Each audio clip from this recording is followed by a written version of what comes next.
All right, guys. So I have been a disaster, and I appreciate everybody's help. A lot of people have been helping me actually get up online, and every time I think, yeah, got it all down, thanks a lot. And then I press the button to go live, and everything kind of disappears. I just don't know what I'm doing wrong, but I know that my brother's trying to help me too. Marty, if you're out there, thanks for trying to help. And every time, yeah, hi, Maggie. So Buddy has abandoned us as well. And it's just down to Maggie and me. Hey, there she is. But that's Megs. So, hey, Meg, say hello. Woof. Meg's feeling a little bit off. She's having it's her time of the month. Her aunt Flo is visiting. So she's just not feeling herself. You know what I mean? But here we are, we're in my bedroom, and Maggie again, she's like, why did you invite these people in here? But I did. So I just wanted to shout out to everybody and say hello. I know that things are getting stranger by the day, and we're kind of all wondering, are we ever going to get back to normalcy? I don't know, but I'm here with you while we are in our state of abnormality. So, hey Megs, you just such a lover. Why is your eye all red, honey? Her eye's so red. Were you crying? When I first got Maggie as a puppy, she cried a lot. And I mean, like cried, tears, doggy tears. And she would sit there. Now she's kind of a melancholy gal by nature. But I mean, she would cry. And the Mexicans here, I live down in Guadalajara, Mexico. Yeah, I'm talking about you. You know I am. Ouch. The Mexicans, ouch, all said that, oh, hold on one second. I'm sorry. I did something wrong with my neck. Okay. According to some superstition, according to ancient superstition, if you touch a dog's tears, something like you'll be miserable forever, something like that. So people used to tell me because they would come over and they'd see Maggie in the corner and she'd be looking really sad. And there'd be these doggy tears coming down her face.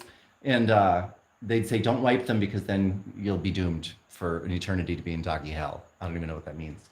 But look, can you see her eyeball, Maggie? So can you see how red her eyes is? Well, anyway, I am putting together a kit for families, and I don't know if anyone has some suggestions for it, but it's how to communicate with one another, and especially your kids during these times, and talk about what they're afraid of and address their anxiety and things like that, because it's difficult for everybody, and especially for kids, because many times they cannot articulate how they feel. And as parents, it's difficult sometimes for us to draw that out of them because we don't want to draw out of our kids that they are afraid. We don't want to, I should say, draw that out of our kids. So a lot of times we stop and we think, okay, they're okay, because they say they are, but they're not. So we're going to be talking about, I'm putting together a kit about how to address those issues as well as how to decide how we handle not just these situations, but I'm assuming that this is not going to be the last in our history of nationwide / maybe worldwide lockdowns. How are we going to deal with that as a family? How are we going to deal with other crises like this one? So if you have some suggestions or some specific things that you would want me to address in that, please shoot me a comment here below this video, and I'd like to hear what you have to say, and I'd like to get your suggestions. So I apologize for everybody who's been hanging in with us and trying to get online with us. These problems tend to surface the moment I go live. So I'm going to keep trying. And Maggie, she's hanging in there. Right, Maze? I know, I'm sorry. I know it's your time of the month. I know, baby. Oh, she likes to hold my hand. Maggie's a hand holder. Yeah, she is. So that's what she likes to do. Okay? What are you growling at? Maggie's not only...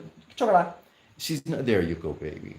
She's not only a little melancholy, which she is, that's the look on her face that she gets before she bites. Maggie, don't you do that. Jesus, hold up. See, one thing I did not tell you. Look at Maggie. I know. Hi, honey. Hi, baby. Maggie sees stuff here in this house. And, she was staring at something a moment ago and was kind of starting to growl at it, which scared me. Oh, there's Buddy. He's hiding. Here he is. He's hiding. He said, this slumber party's a bust. I'm going to go hide under here. Oh, well, so he did. Hi, bud. So, there he just wants to say hello. Hi. Say hello to everybody. Okay, so I know, buddy. Oh, buddy wants to shake hands too. They're hand holders, my dogs. You know, they love to hold hands.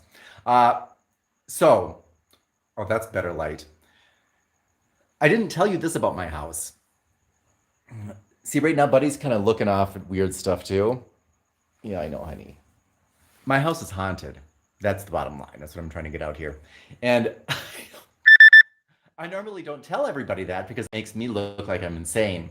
But anyone who's been in my house for an extended period of time, including the latest Airbnb guests, who made sure to cleanse the house before they left because that's her job. And she said, there are no coincidences. I was brought here to cleanse your home of the ghosts.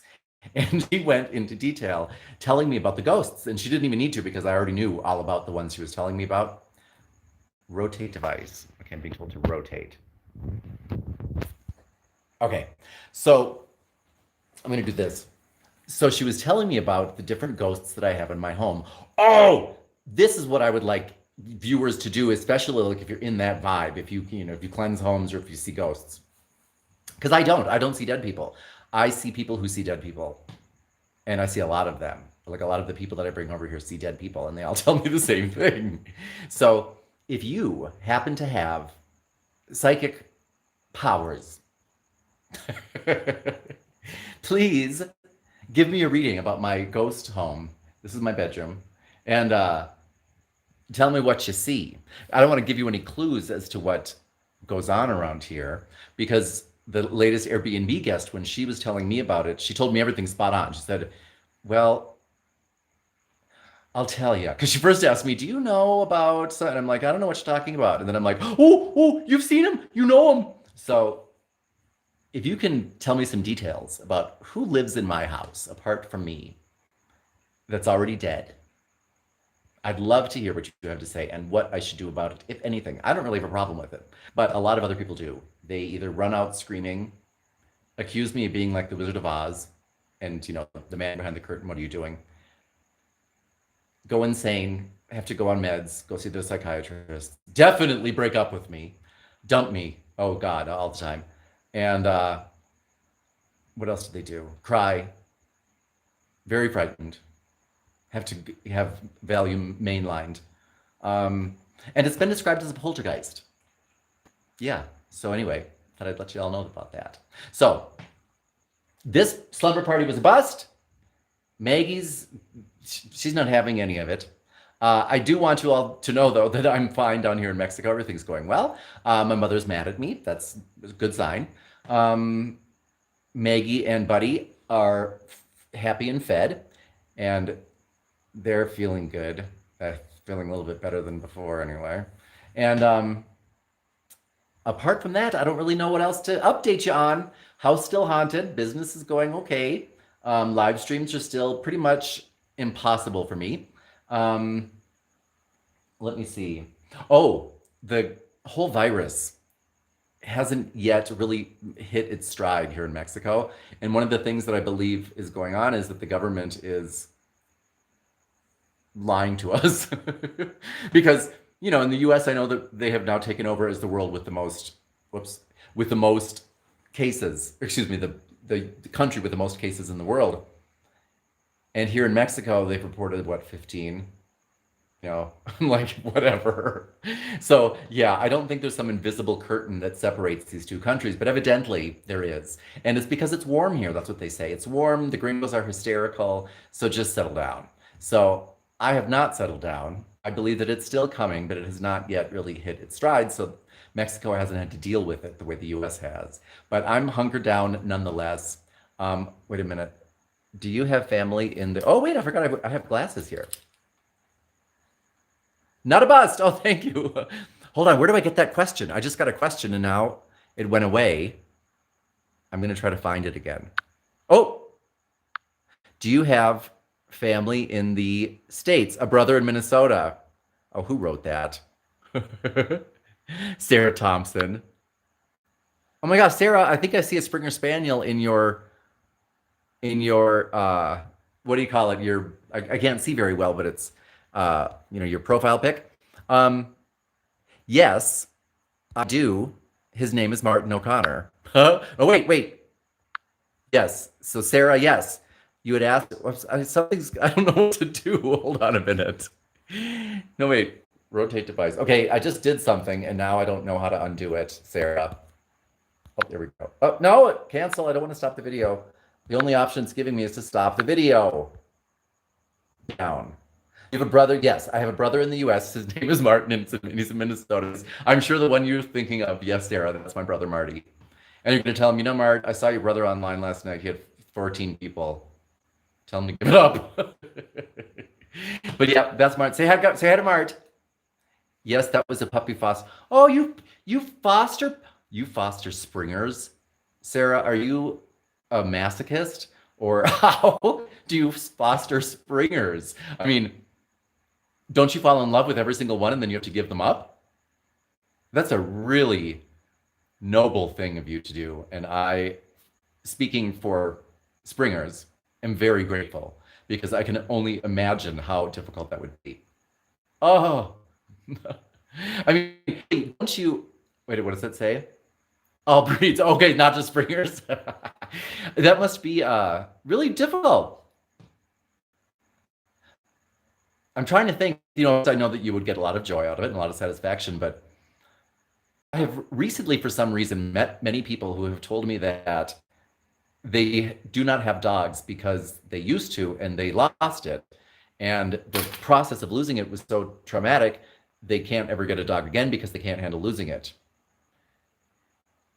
And I don't know how I don't know if that would be me or not. Because when I lost a dog, my best friend Dakota told me, I was beside myself. His name was Diego, and he was the love of my life. And it had been 18 years that I had with him. And when he died, I was traumatized. But I talked to my friend Dakota, and she said, "Oh, 'cause she always has animals in her life." And she said, "Oh, I'll tell you. Do you know the best way to get over when you lose a dog?" And I'm like, how? And she's like, get a new dog. Go to the store, get a dog. And I'm like, how can you say that? Okay. And so I did, and I called her back, and I'm like, oh my gosh, I can't believe it. You're right.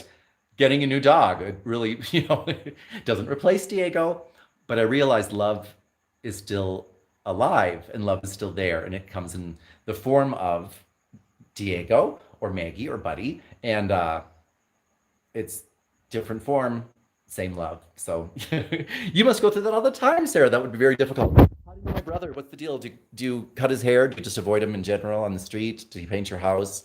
My brother thinks he's very popular. He's always felt that way. Hold on a minute. I gotta see if I can see anything. Okay. Yes, my brother, for those of you who do not know, my brother is very popular. And he had actually a day created for him when he was in high school called Marty Day. His name is Marty.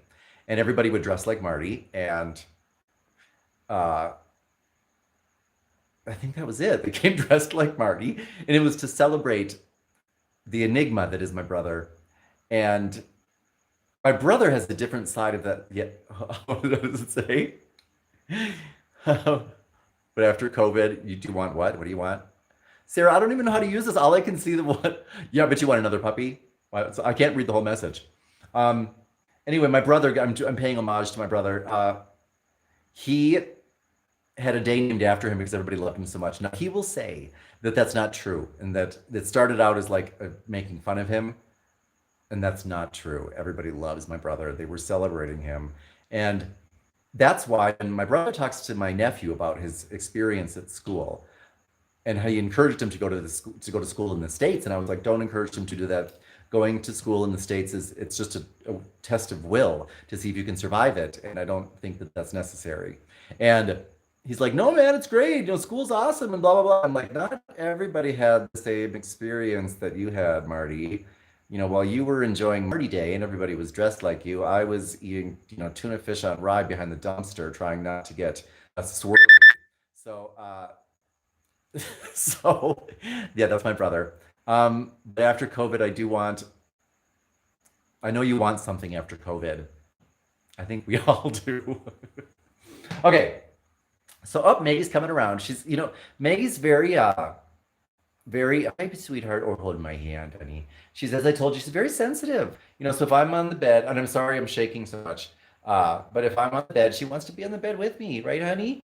Chocolate. Baga, baga. Okay, so Maggie's saying bye now. She's saying, would you hang up on them? I would just like you to hang up.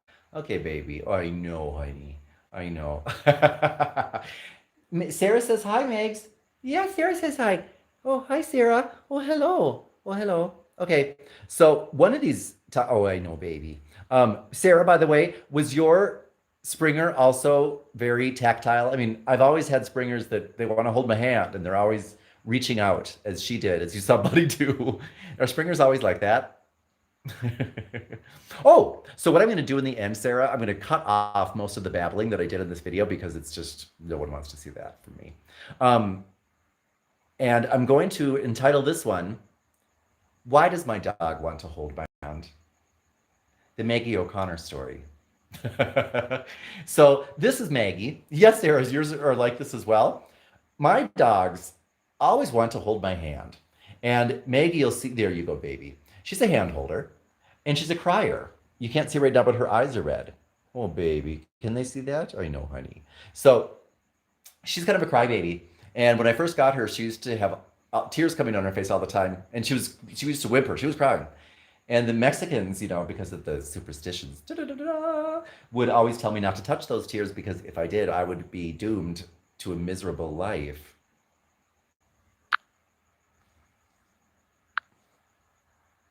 That's when it all started. Maybe that superstition was correct. Maggie's trying to play it off now like she doesn't hear me. Chocolate.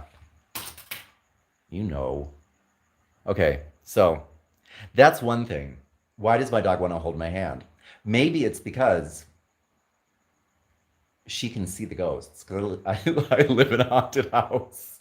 So that's the other topic of the title of this video. Why does my dog want to hold my hand? And does Dan O'Connor really live in a haunted house?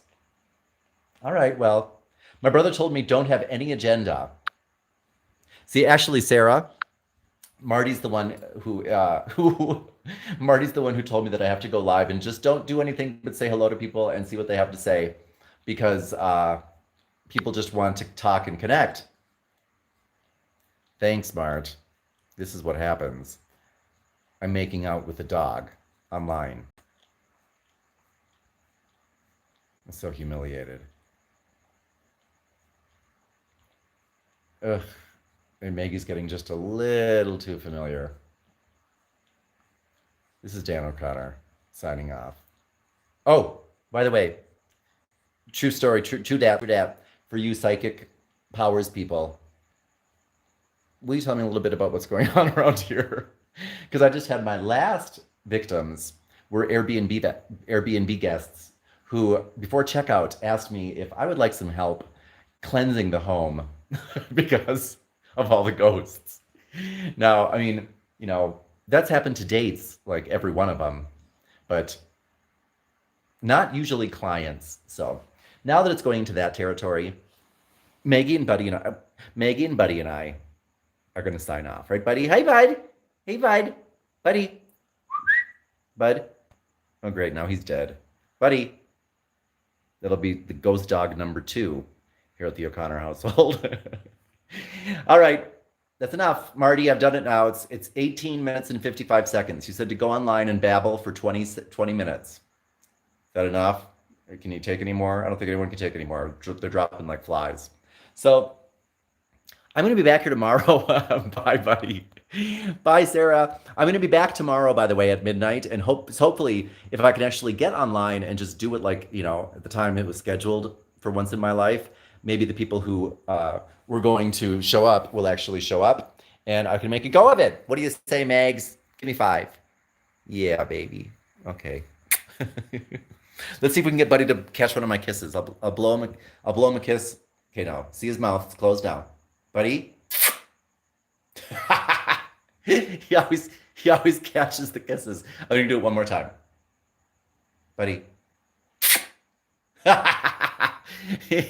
For everybody here, Dan and Connor Trading. This is Dan and Buddy and Maggie. I'm gonna go get drunk. Goodbye.